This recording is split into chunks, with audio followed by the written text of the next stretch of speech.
ആകാശവാണി. നമസ്കാരം. വാർത്തകൾ വായിക്കുന്നത് ഉദയൻ കിളിയന്നൂർ.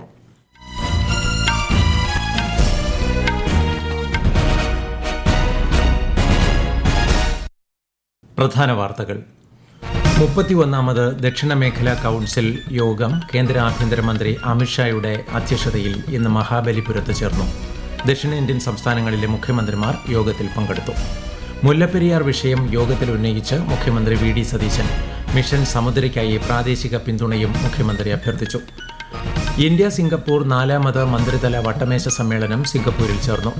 നീറ്റ് വിഷയത്തിൽ പ്രതിഷേധിച്ച വിദ്യാർത്ഥികൾക്ക് നേരെ പോലീസ് അമിത ബലപ്രയോഗം നടത്തിയെന്ന പരാതികൾ പരിശോധിക്കുന്നതിന് 5-അംഗ അന്വേഷണ സമിതിയെ നിയോഗിച്ച് സുപ്രീംകോടതി. ബംഗ്ലാദേശിന്റെ 23ാമത് പ്രസിഡന്റായി BNP നേതാവ് മിർസ ഫഖ്റുൽ ഇസ്ലാം അലംഗീറിനെ തെരഞ്ഞെടുത്തു. FIH ഹോക്കി ലോകകപ്പ് വനിതാ വിഭാഗത്തിൽ ഇന്ത്യ ഇംഗ്ലണ്ടിനെ നേരിടുന്നു. വാർത്തകൾ വിശദമായി.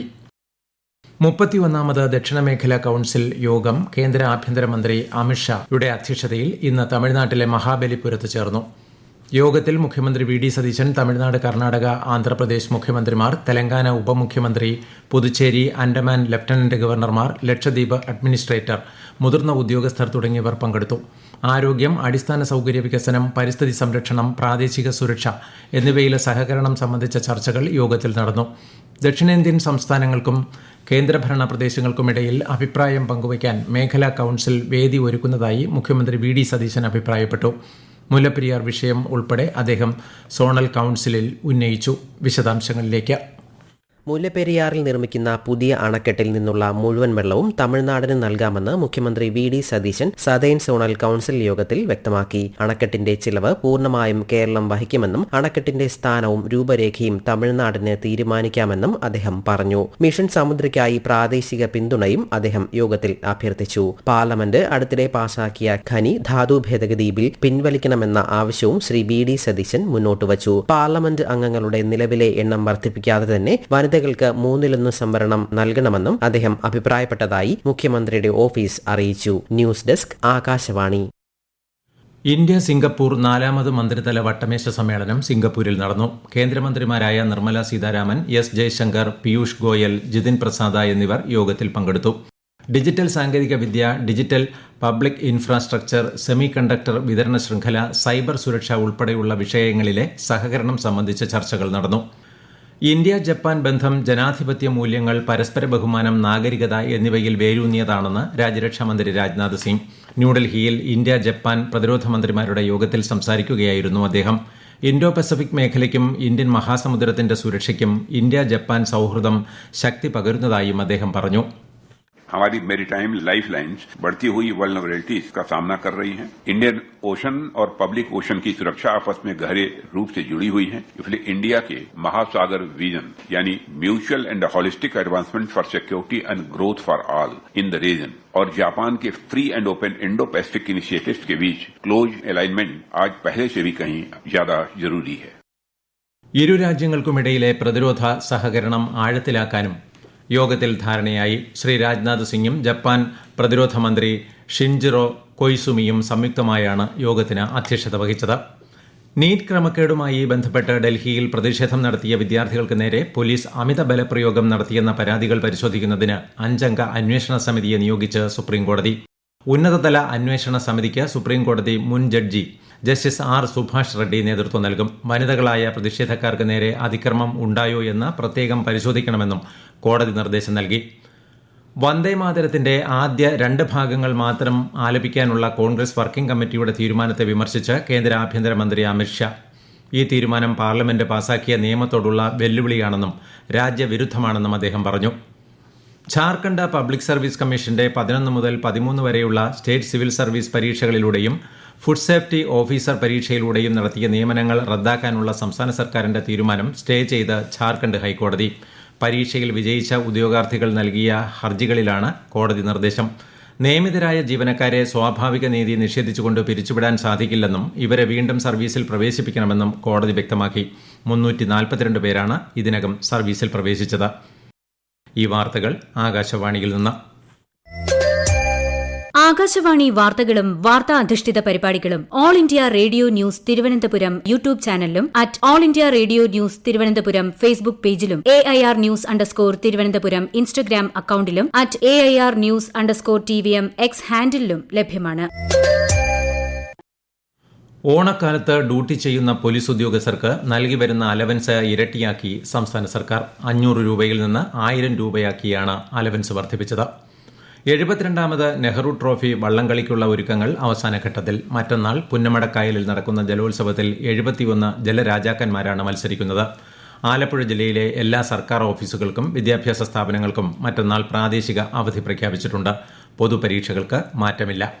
12ാമത് ബ്രിക്സ് വാർത്താവിനിമയ മന്ത്രിമാരുടെ യോഗം നാളെ പൂനെയിൽ നടക്കും. കേന്ദ്ര വാർത്താവിനിമയ മന്ത്രി ജ്യോതിരാദിത്യ സിന്ധ്യയുടെ അധ്യക്ഷതയിൽ നടക്കുന്ന യോഗത്തിൽ ബ്രിക്സ് അംഗരാജ്യങ്ങളിൽ നിന്നുള്ള മന്ത്രിമാരും പ്രതിനിധികളും പങ്കെടുക്കും.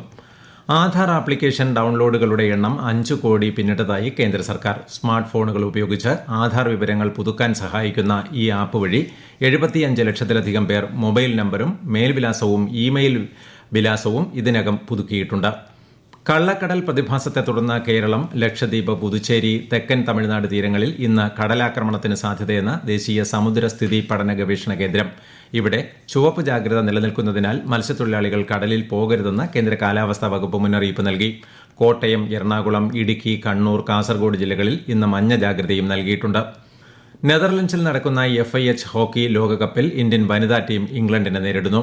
മത്സരം 1 മണിക്കൂർ പിന്നിടുമ്പോൾ ഇരു ടീമുകളും ഗോളൊന്നും നേടിയിട്ടില്ല. ഇന്നത്തെ മത്സരത്തിൽ വിജയമോ സമനിലയോ നേടിയാൽ ഇന്ത്യയ്ക്ക് പൂളിൽ ഒന്നാമതെത്തി അടുത്ത റൌണ്ടിലേക്ക് നേരിട്ട് യോഗ്യത നേടാം. പുരുഷ വിഭാഗത്തിൽ ഇന്നലെ നടന്ന മത്സരത്തിൽ പാകിസ്ഥാനെ പരാജയപ്പെടുത്തി ഇന്ത്യ അടുത്ത റൌണ്ടിലേക്ക് യോഗ്യത നേടി. ബംഗ്ലാദേശിന്റെ 23ാമത് പ്രസിഡന്റായി ബംഗ്ലാദേശ് നാഷണലിസ്റ്റ് പാർട്ടി നേതാവ് മിർസ ഫഖറുൽ ഇസ്ലാം അലംഗീറിനെ തെരഞ്ഞെടുത്തു. പാർലമെന്റിൽ ഇന്ന് നടന്ന പ്രസിഡന്റ് തെരഞ്ഞെടുപ്പിൽ 255 വോട്ടുകൾ നേടിയാണ് പ്രതിപക്ഷ സഖ്യ സ്ഥാനാർത്ഥി ഒലി അഹമ്മദിനെ അദ്ദേഹം പരാജയപ്പെടുത്തിയത്.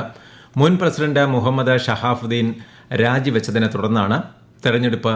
35 വർഷത്തെ ഇടവേളയ്ക്ക് ശേഷം ആദ്യമായാണ് ബംഗ്ലാദേശിൽ പ്രസിഡന്റ് തെരഞ്ഞെടുപ്പിൽ വോട്ടെടുപ്പ് നടക്കുന്നത്. പാക് അധീന കശ്മീരിലെ ജനകീയ പ്രക്ഷോഭങ്ങൾ കൂടുതൽ ജനങ്ങളിലേക്ക് വ്യാപിക്കുന്നതായി റിപ്പോർട്ട്. പ്രതിഷേധങ്ങൾ സുധനോട്ടി ഉൾപ്പെടെയുള്ള മേഖലകളിലേക്കും വ്യാപിപ്പിക്കുമെന്നും മുസാഫറാബാദിലേക്ക് ലോങ് മാർച്ച് നടത്തുമെന്നും ജോയിന്റ് അവാമി ആക്ഷൻ കമ്മിറ്റി അറിയിച്ചു. പ്രതിഷേധം റാവലക്കോട്ടിൽ മാത്രമാണെന്നായിരുന്നു പാകിസ്ഥാന്റെ വാദം. പാക് അധീന കശ്മീരിലെ ജനങ്ങൾക്ക് അടിസ്ഥാന അവകാശങ്ങൾ പോലും നിഷേധിച്ച് ഭരണകൂടം കടുത്ത രീതിയിൽ അടിച്ചമർത്തുന്നതായാണ് ഇന്ത്യയുടെ നിലപാട്. നിയമവിരുദ്ധമായ കണ്ടന്റുകൾ 3 മണിക്കൂറിനകം നീക്കം ചെയ്യണമെന്ന കേന്ദ്ര സർക്കാരിന്റെ നിർദ്ദേശം പാലിക്കുന്നതിനായി മെറ്റ കണ്ടന്റ് ബ്ലോക്കിംഗ് ഓട്ടോമേറ്റ് ചെയ്തെന്നും ഡൽഹി വിദ്യാർത്ഥി പ്രതിഷേധത്തിനിടെ വ്യാപകമായി കണ്ടന്റുകൾ ബ്ലോക്ക് ചെയ്തെന്നുമുള്ള ലേഖനം തള്ളി പ്രസ് ഇൻഫർമേഷൻ ബ്യൂറോ. നിയമവിരുദ്ധ കണ്ടന്റുകൾ നീക്കം ചെയ്യാനുള്ള സമയപരിധി 36 മണിക്കൂറിൽ നിന്ന് 3 മണിക്കൂറാക്കി കുറയ്ക്കാനുള്ള തീരുമാനം ഈ വർഷം ഫെബ്രുവരിയിലാണ് വരുത്തിയതെന്ന് വസ്തുതാ പരിശോധനാ യൂണിറ്റ് വ്യക്തമാക്കി. കൊളംബോയിൽ ഭൂകമ്പത്തെ തുടർന്ന് 30 ദിവസത്തേക്ക് അടിയന്തരാവസ്ഥ പ്രഖ്യാപിച്ചു. ഈ മാസം 10-നുണ്ടായ ശക്തമായ ഭൂകമ്പത്തിൽ 300 പേർ മരിക്കുകയും 4000-ലധികം പേർക്ക് പരിക്കേൽക്കുകയും ചെയ്തിരുന്നു. ഉൽപ്പന്നങ്ങളുടെ ഗുണനിലവാരം, ഉപഭോക്തൃ സുരക്ഷ എന്നിവ ഉറപ്പാക്കുന്ന പരിശോധനാ സംവിധാനം ഒരുക്കുന്നതിനായി നാഷണൽ ടെസ്റ്റ് ഹൌസ് കേഡർ പുനഃസംഘടിപ്പിക്കുന്നത് സംബന്ധിച്ച് കേന്ദ്ര ഉപഭോക്തൃകാര്യമന്ത്രി പ്രഹ്ലാദ് ജോഷി ഉപഭോക്തൃകാര്യ വകുപ്പ് സെക്രട്ടറിയുമായി ചർച്ച നടത്തി. പരിശോധനയ്ക്ക് ആവശ്യമായ അടിസ്ഥാന സൌകര്യങ്ങൾ, ആധുനികവൽക്കരണം, സാങ്കേതിക ശേഷി വർദ്ധിപ്പിക്കൽ എന്നിവ ചർച്ചയായി.